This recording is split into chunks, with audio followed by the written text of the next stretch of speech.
members of the National Executive Committee, Executive Council of the two unions, WASU, TUSU, the members representing their various universities here, we have only one thing to do today. We have gathered here because 2 weeks ago, we presented a petition to the government in line with Article 37 of the Constitution of Kenya. As we speak, we have not received any response on the petition that we served. Today, we are going back to follow up on that petition. And the issues that are enlisted in that petition, two of them are very key. The 2017-2021 CBA arrears, that money is not negotiable at all.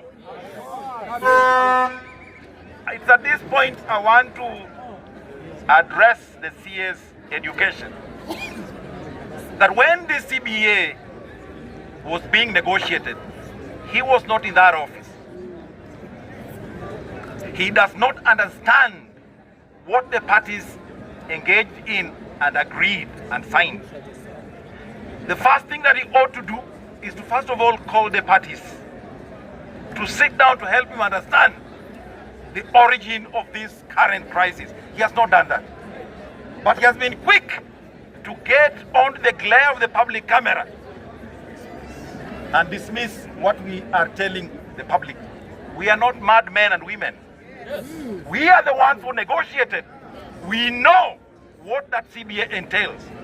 Number two, he is also a lawyer and an advocate of the High Court. This matter is subject to what the court judgment said. He ought to have taken his time to read the judgment.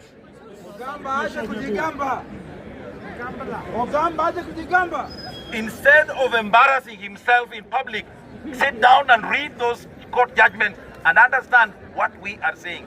We are not madmen and women to wake up and say they owe 7.9 billion. That is what we are demanding. And that 7.9 is what we are saying is non-negotiable. It is non-negotiable because we have got no right, no legal mandate, no constitutional mandate to review a court. Neither is Ogamba.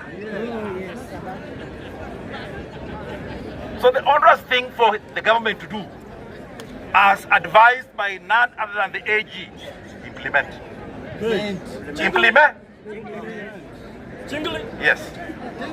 And so, the exercise that we are being called to do in Machakos, wherever it is, to us is public relation exercise. We will tell them as much. We will tell them as much. There is no reopening any audit. There is no discussing any reports. There is no reopening any submissions because all of those were actually concluded in court. And the court found them to be irrelevant, nugatory, and inconsequential. And therefore, we are not going to get into irrelevancies. We want to go directly to the money. And so, number two, the 2025-2029 CBA. It is our right. Article 41, sub-article 5 of the Constitution of Kenya gives us the right to negotiate the CBAs.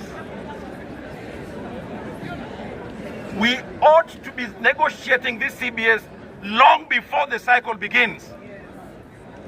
We ought to have negotiated this CBA and implemented it by 1st July 2025. Today we are in October. It is these late negotiations that give rise to this kind of crisis.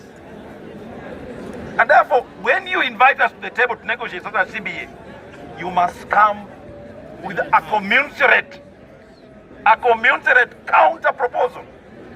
If you don't,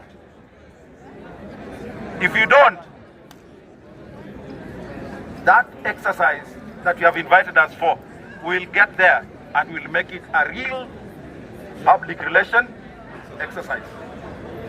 That is what we are telling the government. Listen to what we are saying.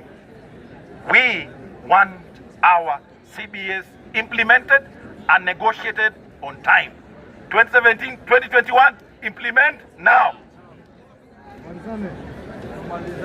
Yes, that is the language that we are taking there.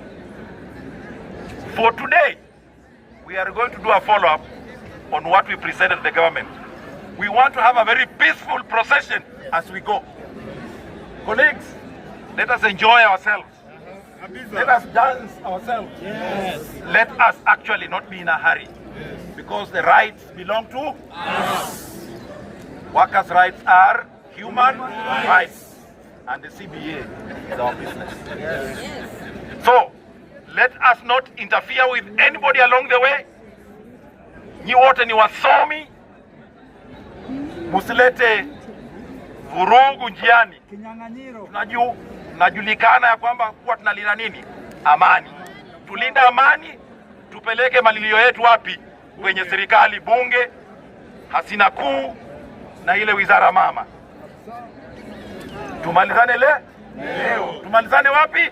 Leo. Asanteni sana, Mungu awabariki.